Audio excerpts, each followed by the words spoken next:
Hi guys, it's that time again. Which is better? And in this edition of Which is Better, we're going to be looking at which is better between Dystopia by Megadeth and Hardwired to Self-Destruct by Metallica. So if you're a fan of both bands, you like old classic heavy metal bands that are still releasing albums in recent years, or just curious, then this video is definitely for you.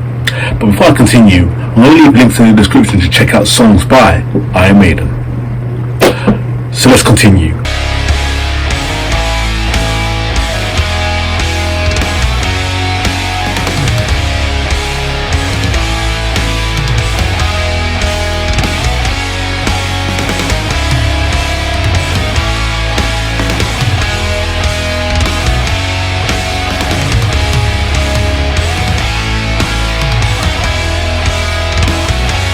Good on Megadeth, the thrash band pretty much all of us are familiar with. The band which released solid albums over 3 decades.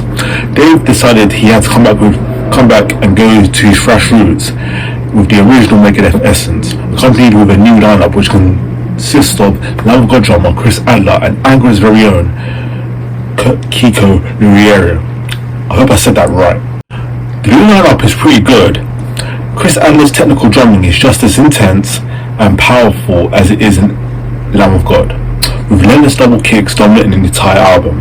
Dave and Kiko's thrashing leads and rhythms feel like they came straight out of Rust in Peace and United Abominations. And as far as I can recall, these albums have some of the best Megadeth riffs ever made.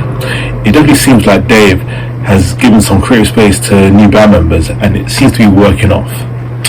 The flashy solos are better than ever and can compete with any Freeman or Poland solos ever played. The riffs are creative in a way that resembles more technical piece cells and endgame. Megadeth have definitely proved themselves in regards to creativity and song structures, which vary from song to song. While the title track is melodic and is more heavy metal oriented than thrash, Poison Shadows has that Lamb of God like groove, and Conquer or Die, having a Spanish-like acoustic intro. It sums up the entire album, and it does it perfectly. Sharp solos and heavy leads, accompanied by almost strong programming sounding machine gun double bass, and accompanying Dave Jr.'s talented bass lines and a damn piano solo, which hasn't really featured since the early days of Megadeth, which really is badass and keeps the angry atmosphere of the album. Even Dave's vocals and Dave Jr.'s backing vocals have energy within them. Each song on the album goes in the exact same manner, except for the piano part, and it doesn't seem to bore at all. Even the Fear cover is made this way, and surprisingly, it doesn't make the original song look bad. So looking at the lyrics are some of the very hard criticizing political lyrics, which may put United Abominations to shame. So it goes like, demoralize and overmaster people think, the quickest way to end the war is lose. Dictatorship ends staring at the tyrannicide, you must destroy the cancer at its root. The production is perfect, it's equalized with each instrument and vocal being perfectly heard. And don't forget about the drums and the bass. Overall, this album has definitely entered amongst the top in Megadeth's discography. Recommend. We're going to look at Hardwired to Self-Destruct by Metallica. James and Lars are back in full fast. This album is perhaps the best thing Metallica could have done in 2016.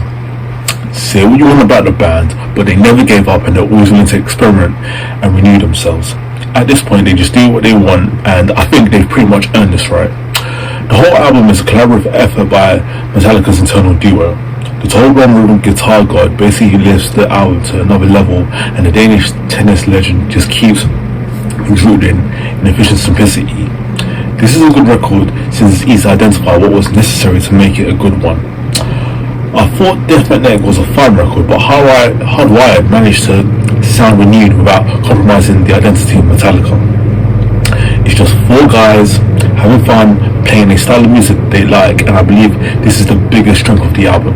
The biggest metal band on earth sounds confident, powerful and convincing. Overall, I have no issues with the production either. It's heavy without being brick-walled. I do think that the 12 songs, 13 if we consider the new version of Water Summer as part of the album, are all solid and interesting. Half of the album is catchier and faster, while the second half is groovy and has like a doom metal type approach, but the entire opus is cohesive in its length. This is a feat in itself, since I feel that this is a song-based effort, a compilation of new material, if you will. It's self-contained, well-written numbers of basically 6, 7, 8 minutes, alternating between the eras of the Californian legends.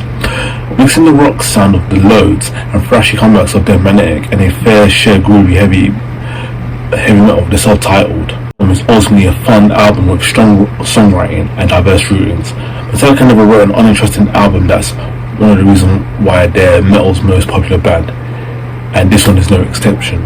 The overall highlights are the Alice in Chains-esque vibe of Dream No More, the excellent leads at the end of Halo on Fire, the aggressive nature of Spit Out the Bone, James's vocals pretty much, and the Ronnie James Dio melody on the bonus disc, if you own it, is awesome as well. And also don't forget about Tarot Woman.